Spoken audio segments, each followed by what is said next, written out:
जय दोस्तों, मैं मुकेश श्रीवास्तव और इस चैनल में आपका स्वागत करता हूं। दोस्तों, ऐसे प्लासी का युद्ध, बक्सर का युद्ध, 1857, बंगाल विभाजन, सूरत अधिवेशन, सारा वीडियो अपलोड कर दिए हैं। लेकिन जो सबसे पहले अपलोड करना था वो था यूरोपीय कंपनियों का भारत में प्रवेश।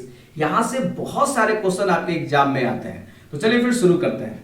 सबसे पहले मैं बता दूं कि भारत का भूगोल का एक पीडीएफ बनाया है मैंने, जीके ट्रिक का एक पीडीएफ बुक बनाया हुआ है, और एक अभी आने वाला है आपका करंट अफेयर। डिस्क्रिप्शन में लिंक दिया हुआ है, आप वहां से परचेज कर सकते हैं। कुछ सहयोग राशि के रूप में कुछ रखा गया, अगर आपको लगता है कि मुकेश सर को सहयोग करना है तो आप कर सकते हैं। अब आते हैं नेक्स्ट। सबसे पहले यूरोप, यानी यूरोप महादेश के जो देश थे वो भारत को या बहुत सारे देश को खोजने के लिए निकले थे, और फिर वो कंपनी बनाते थे। कंपनी जाकर उस देश में जाता था, व्यापार करता था, पैसा कमाता था, जो भी कुछ करना है अपना वो। तो यहाँ पे एक पहले फैक्ट आता है कि भैया कौन कंपनी पहले आया, कौन कंपनी बाद में आया, तो उस पहले डाटा को देख लेते हैं। उसके बाद बारी बारी से सभी देशों के बारे में हम लोग अच्छे से देखेंगे। तो पहले डाटा जो एग्जाम से रिलेटेड है, उसके बाद देखिए यहाँ पे पहला, तो आपको पता है कि वास्को डिगामा ने भारत की खोज की थी, वो पुर्तगाली थे। तो पहला कंपनी कौन सा खुला, वो पुर्तगाल का। और यहाँ पे देखिए कब खुला, 1498 में। इसका नाम क्या था, स्टाडो द इंडिया। उसके बाद आगे बात करें तो यहाँ पे दूसरी कंपनी थी ब्रिटिश ईस्ट इंडिया कंपनी, 1600। लेकिन यहाँ पे बड़ा कंफ्यूजन होता है कि देखिए पुर्तगाल के बाद आया था डच, ठीक, पुर्तगाल के बाद भारत आया था कौन, डच। लेकिन उस कंपनी की स्थापना इसके बाद हुई थी। तो यहां क्रम के अनुसार अगर देखा जाए तो डच की जो कंपनी की स्थापना हुई थी कब हुई थी, 1602 में। इसीलिए पहले मैंने ब्रिटिश दिया हुआ है, उसके बाद डच दिया हुआ है। उसके बाद बात करें तो डेनिश आया था 1616 में, और उसके बाद आपका एक फ्रांसीसी कंपनी है जिसकी स्थापना हुई थी 1664 में। ये एक सारांश है, शुरुआत करने से पहले एक छोटा सा डाटा है। एक डाटा और बात करते हैं, ये कंपनियां हैं, और कंपनियां कहीं ना कहीं भारत में पहला व्यापारिक कोठी खोला होगा, तो वो भी देख लेते हैं। यहां पे देखते हैं, जैसे कि अगर बात करें पुर्तगाल ने अपना पहला फैक्ट्री कहां खोला था, तो कोच्चि में। उसके बाद अगर बात करें तो डच ने पहला फैक्ट्री कहां खोला था, तो मुसलीपट्टनम में। और मुसलीपट्टनम में ही ब्रिटिश ईस्ट इंडिया कंपनी ने पहली फैक्ट्री खोली थी। तो आप यहां कहिएगा सर आप कैसे बता रहे भाई, बहुत ज्यादा देखते हैं सूरत देता है और आप कह रहे हैं मुसलीपट्टनम। ऐसा नहीं है। देखिए बहुत सारे किताबें अगर देखिएगा तो आपको पता क्या चलेगा कि पहली बार यहां पे देखिए, पहली बार सूरत में 1608 में व्यापारिक कोठी स्थापित करने का प्रयास किया गया था, खुला नहीं था। खुला कब, 1611 में मुसलीपट्टनम में। और मुसलीपट्टनम आप देख रहे हैं पूर्वी तट है, ये पूरा पूर्वी तट है ना ये, तो पूर्वी तट पे पहला फैक्ट्री खोला गया। अब बात करें तो सूरत में कब खुला भाई, ब्रिटिश ईस्ट इंडिया कंपनी ने सूरत में कब खोला, तो आप कहिएगा 1613 में।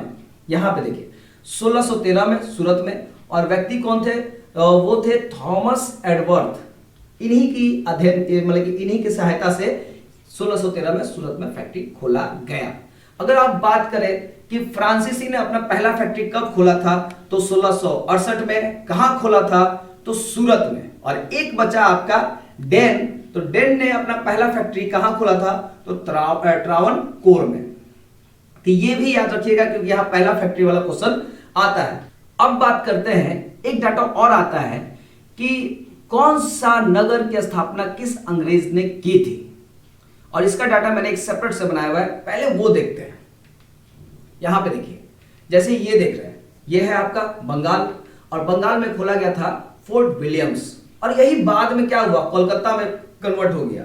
फोर्ट विलियम्स की स्थापना किसने की, आपको पता है, बहुत ज्यादा पूछता है, तो आपको यह भी याद होगा किसने की थी, तो जॉब चर्नल, बिल्कुल सही है। लेकिन जॉब चर्नल की स्थापना की थी। और विलियम फोर्ट्स के पहले जो अध्यक्ष थे वो कौन थे, तो आप कहिएगा चार्ल्स आयर, ठीक, चार्ल्स आयर।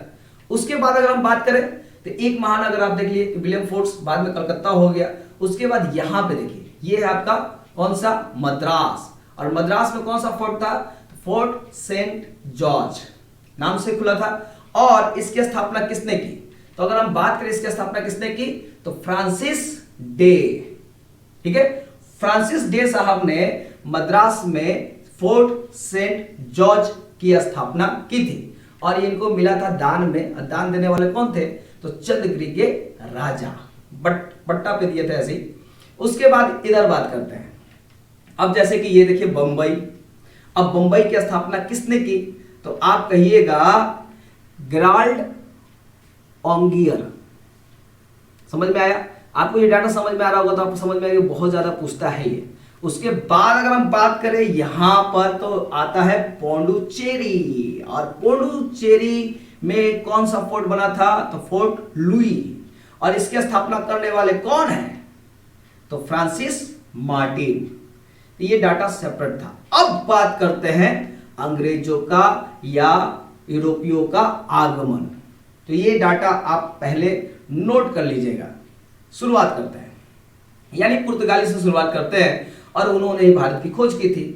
तो यहां लॉजिक ये है कि जो पुर्तगाली थे और पुर्तगाली के जो राजकुमार थे जिनका नाम था प्रिंस हैरी, वही बहुत ज्यादा उत्साहित थे देशों के खोज के लिए और बहुत लोगों को प्रोत्साहित भी करते गए। और उन्हीं की वजह से, जैसे आपको ये पता है नहीं, यहाँ पुर्तगाल ये वाला, और कोलंबस साहब निकले, इन्हें आना था, चले गए किन्ने? अमेरिका। तो कोलंबस साहब बोले वास्को डी गामा के कि भैया ऐसा है कि हम तो गए थे उनने खोजेला, पहुंच गए उनने, लेकिन तुम गलती मत करियो। बोला ठीक है हम नहीं करेंगे। क्या करना है? बोला ऐसे टूई टूई टूई टूई करके जाना। बोला ओ अच्छा अच्छा। तो भैया वो जहाज लिए और यहां से ऐसे आने लगे। बीच में कहीं रुके तो एक आदमी मिल गए जिनका नाम था अब्दुल मुनीद। और अब्दुल मुनीद थे गुजरात के। अब्दुल मुनीद बोले किन्ने जा रहे हैं? तो हम बोले हम तो इंडिया का खोज करे जा रहे हैं। बोला बैठ, इंडिया का तो हम भी हैं। तो अब तो आप क्या चाहिए? वो भी मिल गए। तो भाई देखिए वो भी साथ साथ चले गए। और ये इसको हम लोग बोलते हैं, इस वाले पॉइंट को केप ऑफ गुड होप। ठीक, गुड होप। तो ये वाला पार करते हुए ऐसे भारत की ओर आए और यहां भारत में कहां पे है? कालीकट बंदरगाह पे। ठीक, कालीकट बंदरगाह पे। तो अब यहां पे देखिए, तो देखिए अब्दुल मुनीद की सहायता से 17 मई 1498 को वास्को डी गामा कालीकट के बंदरगाह पर, नाम क्या था स्थान का? तो कपडाबू नामक स्थान पर पहुंचे।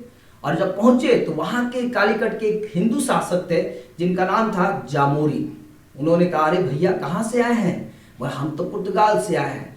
तिपानी में से आए हैं? बोला हाँ। काहे ला आए हैं? कुछ व्यापार करने के लिए आए हैं। और फिर दिखाए मसाला उसाला, भाई केरल में मसाला अच्छा होता है। मसाला उसाला लिए, पूरा नाव में भरे, पैसा से खरीद के, और उसके बाद कहाँ चले गए? यहाँ देखिए, यहाँ पहुंचे थे और मसाला उसाला लिए, पहुंच गए यूरोप में। यूरोप में गए, मसाला बेचे, बड़ी पैसा कमा लिए। अब ले बिल गया। अब पुर्तगाल बोला कि अब तो बहुत अच्छा रास्ता खुल गया है। ओकरा बाद कंपनी बनाए, उसके बाद कंपनी का गवर्नर आने लगे लोग धीरे धीरे। और वैसे ही देखा देखी में सब, मतलब बोला कि पुर्तगाल कमाएगा तो हम नहीं कमाएंगे का? वो भी सब धीरे धीरे धीरे धीरे आना शुरू कर दिया। यहां पे देखिए अगर हम बात करें कि वास्को डी गामा 1498 में आए थे, क्लियर? दोबारा भी आए थे, कब? तो 1502 में। तो ये पॉइंट भी याद रखिएगा। आते हैं नेक्स्ट, अगला। अब कंपनी बनेगा तो गवर्नर होगा। तो पहला पुर्तगाली गवर्नर कौन था? तो वो थे ये साहब, फ्रांसिस्को दे अल्मोड़ा। ये 1505 में ये गवर्नर बने थे और आए भारत। आए तो क्या किए? कुछ नहीं किए, ज्यादा कुछ खास नहीं किए, लेकिन इनकी एक पॉलिसी थी, ब्लू वाटर पॉलिसी। इसका मुख्य उद्देश्य क्या था? कि हिंद महासागर पर नियंत्रण करना। कहने का मतलब अगर आपको अब यात्रा करना है, मतलब अगर सागरों में यात्रा करना है तो परमिशन लेना होगा किससे? पुर्तगालियों से। इसका मतलब पूरा का पूरा वाटर, ब्लू वाटर पे इनका नियंत्रण था। तो ये क्वेश्चन बहुत ज्यादा पूछता है। अगर उसके बाद बात करें हम यहां पर, तो दूसरे पुर्तगाली थे अलबुकर साहब। वो आए थे 1509 में। और जब ये आए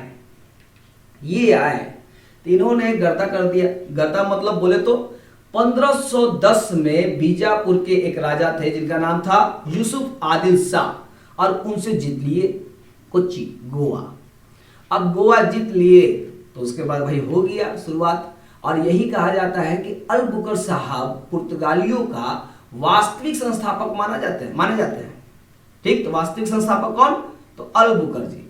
बाद में कहा जाता है गोवा को मुख्यालय बना लिया गया, यानी गोवा जीते और गोवा को मुख्यालय बना दिया। अब यहां पे आता है कि भाई पुर्तगाली आए तो भारत में कोच्चि कोच्चि शुरुआत हुआ या क्या दिए। तो यहां पे देखिए, ये मैंने यहाँ पे तंबाकू बनाया हुआ है, तो तंबाकू की खेती किसने प्रारंभ करवाया? तो यही थे सब पुर्तगाली लोग। उसके बाद करें अगर हम कि भाई कैथोलिक धर्म का प्रचार भी इन्होंने किया। उसके बाद सबसे ज्यादा आता है प्रिंटिंग प्रेस की शुरुआत करने वाले कौन थे? तो यही पुर्तगाली थे। और ये देख रहे हैं पूरा फोटो उसी समय का, और ये प्रिंटिंग प्रेस का शुरुआत यही किए थे। और कहीं कहीं किताब में देखिएगा तो आलू की खेती, जहाज बनाने की कला, ये सब इन्हीं से मिला था। उसके बाद कहा जाता ना कि इन्होंने सर्वप्रथम कार्टेज प्रणाली की शुरुआत की थी। अब कार्टेज प्रणाली क्या है? जैसे मान लीजिए कि किसी को अरब सागर में या हिंद महासागर में जाना है। अब जाना है तो आपको किसी न किसी से लाइसेंस लेना होगा। कि कार्टेज क्या है? लाइसेंस है। लाइसेंस लीजिएगा तो आप उधर जाइएगा, न था आपको परमिशन नहीं मिलेगा। और सुनने में आता है किताबों के माध्यम से हमने देखा कि अकबर भी एक बार कार्टेज प्रणाली का उपयोग किए थे, मतलब लाइसेंस लिए थे। बताइए, राजा थे लेकिन फिर भी लाइसेंस लिए थे। तो ये इनकी शुरुआत थी। अब बात करेंगे आगे। पुर्तगाल के बाद कौन आया? डच आए। तो यहां पे कुछ फैक्ट है, जैसे कि डच कहां के निवासी थे? तो यहां नीदरलैंड या हॉलैंड, कहता है नीदरलैंड या हॉलैंड। और ये लोग भी क्या देकर आए थे? अरे भैया पुर्तगाल लोग मसाला कमाए, मसाला से बहुत पैसा कमाए थे, तो सीधे मसाला बाजार में प्रवेश किए। मतलब पहले ये है। अब फिर ये क्वेश्चन आता है कि ऐसा कौन सा डच यात्री था जो सबसे पहले आया था? तो नाम देख लीजिए, कर्नेलिस दी हाउटमैन। ये पहले डच नागरिक थे जो भारत आए थे। ये भी एक फैक्ट है। आते हैं नेक्स्ट अगला। तो वही कंपनी का स्थापना हुई। बाकी अब इसमें क्या, यहां देखिए तो पहला फैक्ट्री कहां खोला था इन्होंने? मछलीपट्टनम में। उसके बाद अगर हम बात करें, यहां भारत में डचों की अन्य फैक्ट्रियां थी। कहां कहां थी? तो पुर्तगाल में, सूरत में, करिकल में, कोच्चि में, कासिम बाजार। कासिम बाजार पता क्या है? ये आपका बंगाल में पड़ जाएगा। और इन सब जगह पे फैक्ट्री खोला था। और सबसे ज्यादा क्वेश्चन अगर पूछेगा तो ये वाला, भारत में सूती वस्त्र का व्यापार करते थे। यानी ये डच लोग सबसे ज्यादा सूती वस्त्र का व्यापार करते थे। ये फैक्ट याद रखिएगा। अब यहाँ पे दो देश हो गया, एक पुर्तगाली और एक डच। आखिर ये लोग बाद में चले क्यों गए? इसको हम लोग बाद में बात करेंगे। पहले बारी बारी से सबको देख लिया जाए। अब यहाँ पे देखिए, सबसे बड़का आदमी आ गया जो बहुत साल तक भारत पे राज किया। वो कौन था? ब्रिटिश। तो अब बात करते हैं ब्रिटिश ईस्ट इंडिया कंपनी की। और देखिए, एलिजा टेलर प्रथम ये ही थे।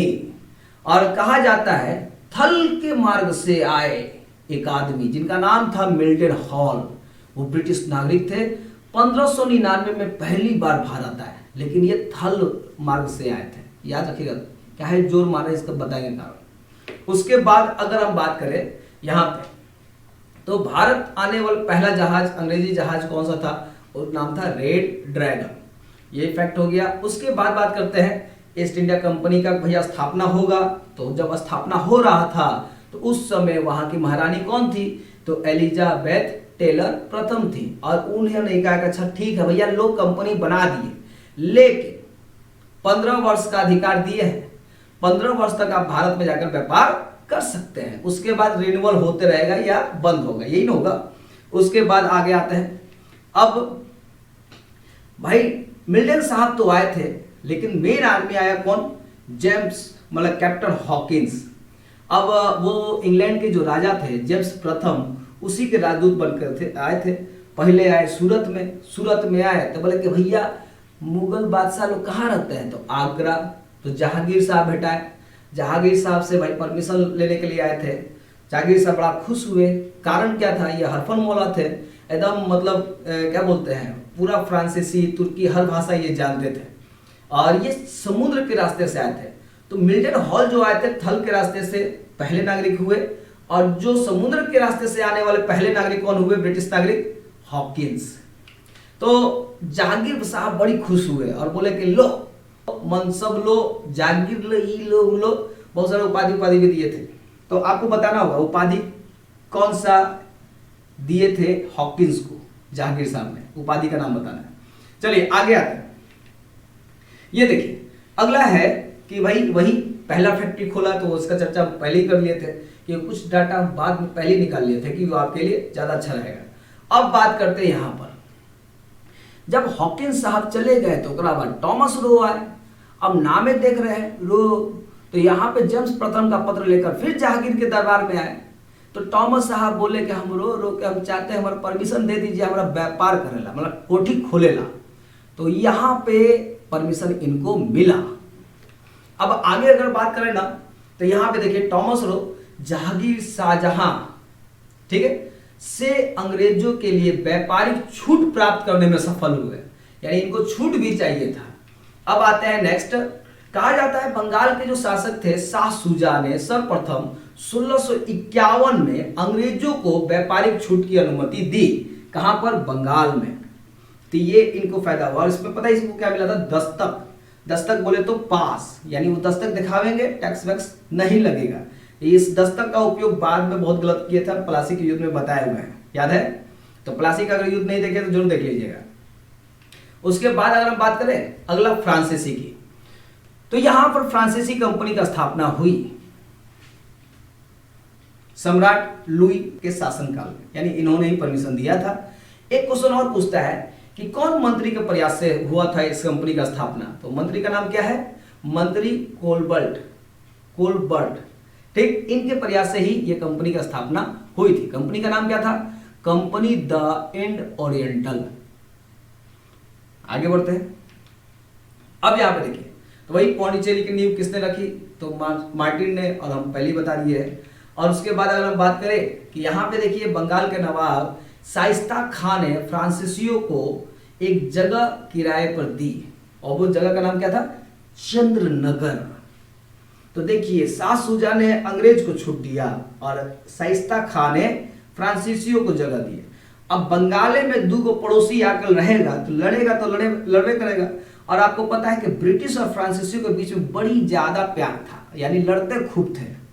अब बात यहां पे आते हैं, मैंने क्या कहा कि पुर्तगाली आए, डच आए, और मतलब सभी आए फिर चले गए।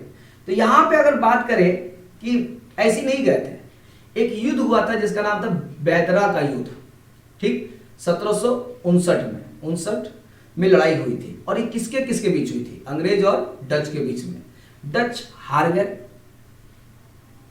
गए तो अब रहिएगा ना, जाइए।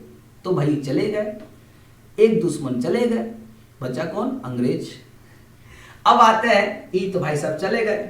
अब नेक्स्ट बात करें पुर्तगालियों का, तो पुर्तगाली की जो राजकुमारी थी कैथरीन, उनका विवाह हो गया था इंग्लैंड के राजा चार्ल्स द्वितीय यानी सेकंड से।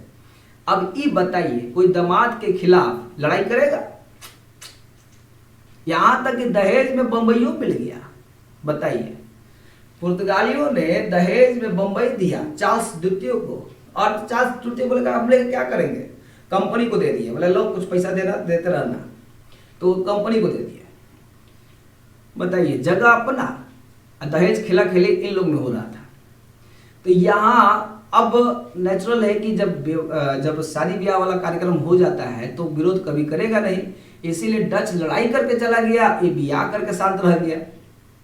अब बात आता है बड़का दुश्मनों का। तो बड़का दुश्मन कौन था? फ्रांसीसी, ब्रिटेन का। यहां पे देखिए उसके मतलब फ्रांसीसी जो थे लड़े कहां पे? वांदीबास का युद्ध 1760 में। अब अंग्रेज फ्रांसीसी आमने सामने, फ्रांसीसी हार गए। अब हार गए तब बस अब का मुंह चोखा जैसा, अब बोला जाते हम भी जा रहे हैं।